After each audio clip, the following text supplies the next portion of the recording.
So here we're going to show a modified sideline iliotibial band release or stretch. IT band, I know, is a controversial subject and we'll talk about it as we go.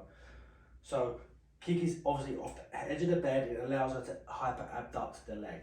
So what I like to do, contact the greater trochanter, and I apply soft knuckles, and I'm trying to just traction and stretch. This table's a tiny bit high, so I'm here.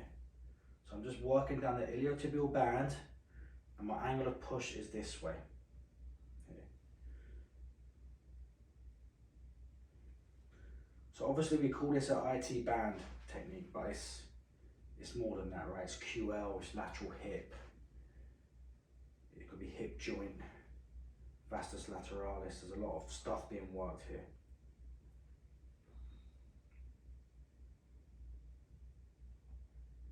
So once I've gone down the leg once or twice in this fashion,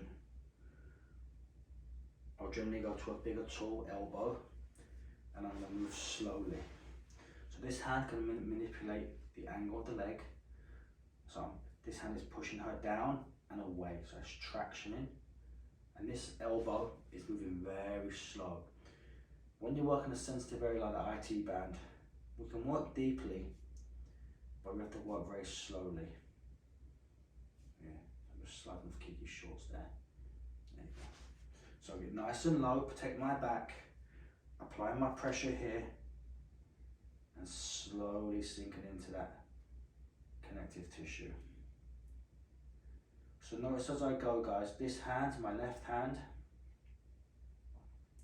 slowly turns this way. Here, see? This creates a hooking in the connective tissues. Now reset and get lower. Here. Turning. So I'm working deeply, but I'm working pretty slow. I'm supporting my body weight, my elbow, my knee. I can work around the other side.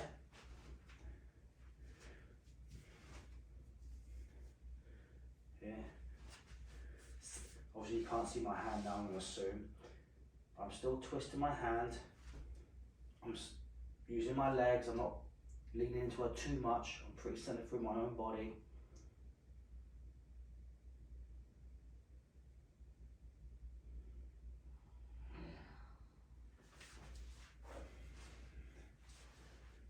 Okay, come here, I'm distracted now if I put her leg in between my legs, and I can distract this way.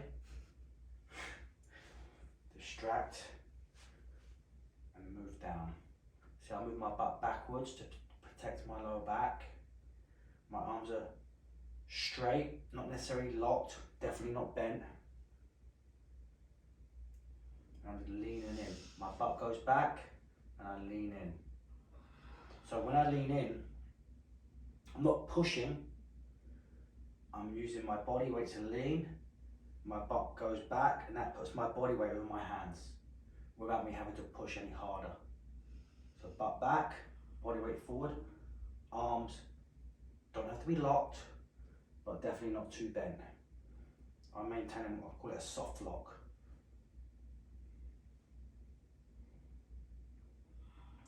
Sometimes I'll come in on a smaller person for sure, and I'll work with one arm in this position. And what I like to do is I like to support my other arm with my hand. Okay? Kiki's hyperventilating.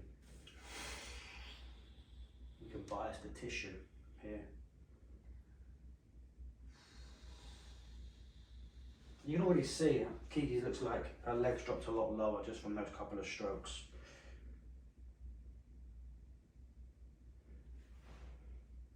So here, I want to get my shoulder away from my ear. So I go on my toes, and I lock in, sink down, and I drop my body weight.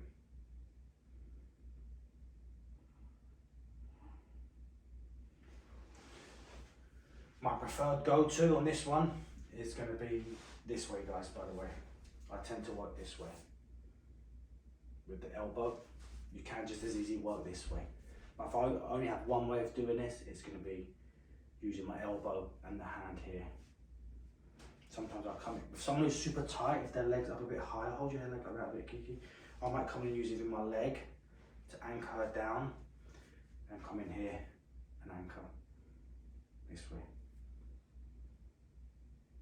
But this is a great technique, especially those people having like lateral hip, lower back pain, and they've got like general lateral chain tightness, which you'll find when we show you how to do the Thomas test correctly, and that will help us find lateral chain issues. And by lateral chain, I mean vastus lateralis, IT band, glute min, mid, QL, and possibly even oblique. So this is a great technique to attack all this tissue here.